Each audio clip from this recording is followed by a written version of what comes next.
Hi, Kelly. Thanks for having me. You know, it's not your fault that this has happened with the mortgage market and the housing market.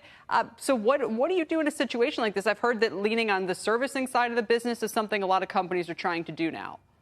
Yeah, well, we have about 2.6 million clients that we service on a monthly basis, so that's a great book of business for us, throwing out monthly cash flow. But I think it's important to keep in mind, yes, we're off record low or record highs, I should say, from a market perspective, but we're still looking at $2 to $2.5 trillion of mortgages being done this year. If you go back to 2018, 2019, that's where we were. And so as we see capacity come out of the mortgage market, there'll be opportunity for lenders who stick in, who drive lead flow, who continue to deliver great client service. And as we think about cash out, and I heard you talk about the home improvements changing this quarter, but there's $25 trillion of equity locked up in people's homes right now. And so lenders can help clients activate that as well, pay off rising debt, those sorts of things. So still lots of opportunity, but you're going to have to approach it differently in 2022 versus 2021. What do you anticipate from the Fed's balance sheet sort of shrinkage? If they have to sell mortgage-backed securities outright, what role will Rocket, if any, play in that? Well, we still see a very strong Fannie, Freddie, and FHA market, and that's primarily where our loans go, or that's the type of conforming loans that we do. And so if the Fed isn't buying, it could affect interest rates a bit. We think we're already seeing signs of that with current interest rates. But when you think about it, at 5 or 5 1/8 on a 30-year fixed, payments are up $100, $150 from where we were at the start of the year for clients. After taxes, it's about $100 a month, although up a bit, still really competitive compared to other ways you can borrow money.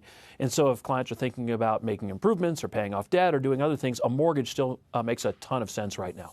Sure. I mean, there's so many things about this cycle that are different from what we went through in 05, 06. You know, that was a bubble. It was psychologically driven, if I can put it that way. Then we saw a crash. This time around, we're trying to slow a market to kind of avoid the same thing from developing. But even if originations are down, there's still a lot of people who want to buy a house, who want that inventory. And I'm just trying to foresee what this housing market is going to look like a year from now. How are you investing, planning for that? What do you expect in terms of your business? Yeah, that's a great question. I think it's a really important one. When we think about home owners right now, I think they're recognizing that home values are kind of at or close to what we might consider a peak for a while. And so if you're thinking about selling, this summer is going to be a great time to do that. For us, something we call a verified approval, where a client makes application, our underwriters actually approve the loan before they find a home. That was at a record level in January. We had more verified approval clients in our pipeline than ever before. That tells me that clients want to be viewed as cash buyers, and they're going to be very active this spring. So, yes, inventory's tight, but I think we'll see more inventory come online. It's still a great time to buy a home. And like you mentioned, we're still going to have $2.5 trillion of mortgages done. So it's back to a normalized market. It's not a market like 2007, 2008, because the quality of the mortgage product is very, very good. As a servicer, I can tell you, people are making their mortgage payments, and the mortgages being done in this country are very high quality. So I feel great about the credit risk that the mortgage industry has right now.